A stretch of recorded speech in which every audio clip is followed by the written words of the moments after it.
If you develop an eating disorder when you are already thin to begin with, you go to the hospital. If you develop an eating disorder when you are not thin to begin with, you are a success story. TikTok is known for its viral dances and funny sketches, but it has a dark side. Beneath the surface of entertaining content lies a dangerous undercurrent that is harming the mental health of young women worldwide, particularly when it comes to body image and eating disorders. So when I evaporated, of course, everyone congratulated me on getting healthy. Girls at school who never spoke to me before stopped me in the hallway to ask how I did it. I say I am sick. They say, no, you're an inspiration. How could I not fall in love with my illness? It's gonna be a message for fat or obese people, so if you're not that, just keep scrolling. What are you doing? No, like actually. I'm not joking. The app's algorithm, designed to keep users engaged, often leads young women down a rabbit hole of idealized content. This content often features extremely thin bodies and promotes unhealthy eating habits disguised as wellness and self-care trends like clean eating and detoxing. What's up, skinnies? This is everything I eat in a day as a skinny legend. Yeah, that's right, skinny. Yes, does that trigger you? I don't care. A recent study found that just 8 minutes of exposure to this type of content on TikTok significantly decreased body image satisfaction in young women. Even short bursts of exposure can trigger negative self-comparison and internalization of unrealistic beauty standards. The reason why you're fat is because you don't try hard enough.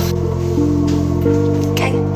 You think that you're working hard, but you're not, and you're not being consistent at all. And then you look at people who are thin, lean, fit, and you're like, oh my God, it's their genetics, it's their age, it's their metabolism, like life is so unfair. And the actuality is that you're just not doing shit. While TikTok's community guidelines prohibit content that promotes eating disorders, the platform struggles to effectively moderate the sheer volume of videos uploaded every day. This makes it incredibly difficult for users to avoid harmful content, especially when it's subtly disguised as fitness or health advice.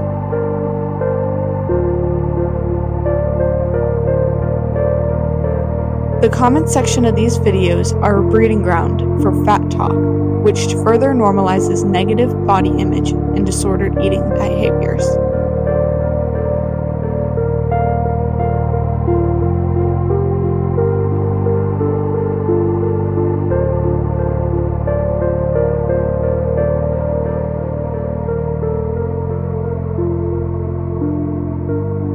Think of eating disorders as only like anorexia or bulimia, and there's a lot of in between. There's binge eating, there's orthorexia, which I identify with orthorexia, which is just the wanting to be perfect with your health. So if you don't fall into the typical anorexia or bulimic, people usually don't see it as disordered eating. Users often compare themselves to the influencers and express dissatisfaction with their own bodies and even encourage unhealthy weight loss methods. Reporting mechanisms exist, but many users find them cumbersome and ineffective. TikTok's powerful algorithm makes it easy to stumble upon triggering content even without actively searching for it. I love being skinny.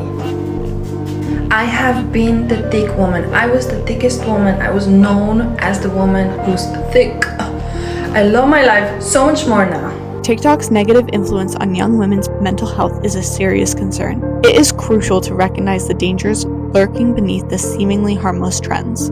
Parents, educators, and healthcare professionals need to be aware of the potential harm and work together to mitigate the risks. Open communication, media literacy education, and promoting body positivity are essential to counteract the toxic messages that are so prevalent on the platform.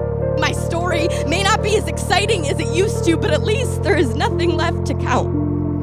The calculator in my head finally stopped.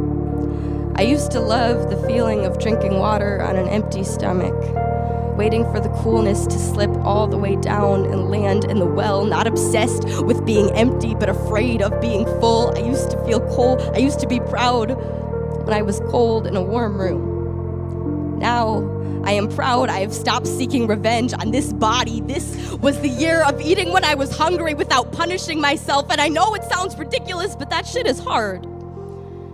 When I was little, someone asked me what I wanted to be when I grew up, and I said, small. Remember, your worth is not defined by the images you see on TikTok. Focus on building a positive relationship with your body and seek help if you are struggling with body image or disordered eating. There are resources available to support you.